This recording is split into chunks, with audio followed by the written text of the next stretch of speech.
রাধা নামের কি মহিমা। রাধা নাম 2 অক্ষরের, কিন্তু তার মধ্যে কি এমন আছে ভগবান সেটা নিজেও বুঝতে পারে না, যে এই রাধা নামের মধ্যে কি আছে।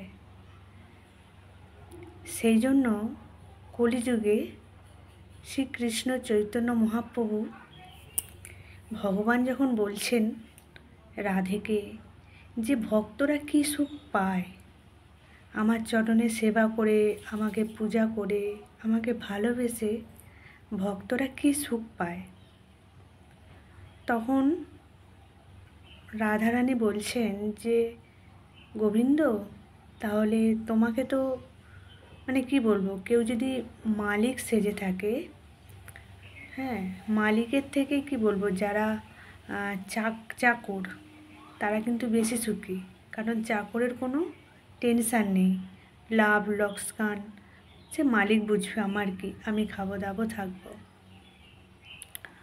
তখন রাধারানী বলছে তোমাকে মালিক সেজে থাকলে হবে না, হাতে বাঁশি, এই রাজবেশ, এই পোশাকে তুমি বুঝতেই পারবে না যে ভক্তরা কি সুখ পায়। তার জন্য তোমাকে এই সব পরিত্যাগ করতে হবে, কাঙাল হতে হবে।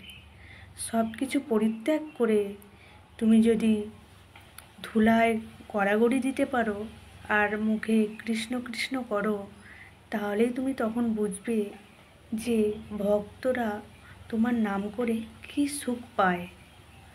তার আগে তুমি বুঝবে না। সেই জন্য কলিযুগে শ্রীকৃষ্ণ চৈতন্য মহাপ্রভু আমরা সবাই দেখে থাকবো, চিত্রপটে ছবিতে আমাদের সবাইরই বাড়িতে আছে। কিছু কি রাজবেশ আছে, না হাতে চূড়া আছে, না হাতে বাঁশি আছে, না কি আছে, একটা কি বলবো, একটা গামছা পরে চলে এসেছেন আমাদের কৃপা করতে। কলিযুগে ভগবান কোনো যুদ্ধ করে নয়, কোনো জোর জবরদস্তি করে নয়, একমাত্র প্রেম দিয়ে আমাদেরকে ভগবানের নাম দিয়ে গেছে যে হে জীব, তোরা দিন অন্তে সারাদিন কাজ কর, কিন্তু দিন অন্তে একবার আমার নাম নে, তাতেই আমি কৃপা করব।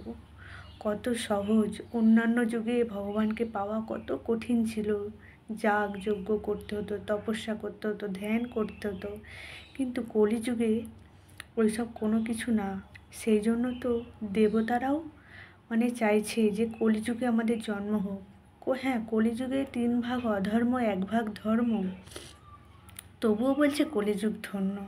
কারণ কলিযুগে সবচেয়ে সহজ পন্থা হচ্ছে হরে কৃষ্ণ মহামন্ত্র জপ করলেই ভগবান তাদের কৃপা করেন, সেই ভবসমুদ্র পার থেকে উদ্ধার করে। রাধে রাধে।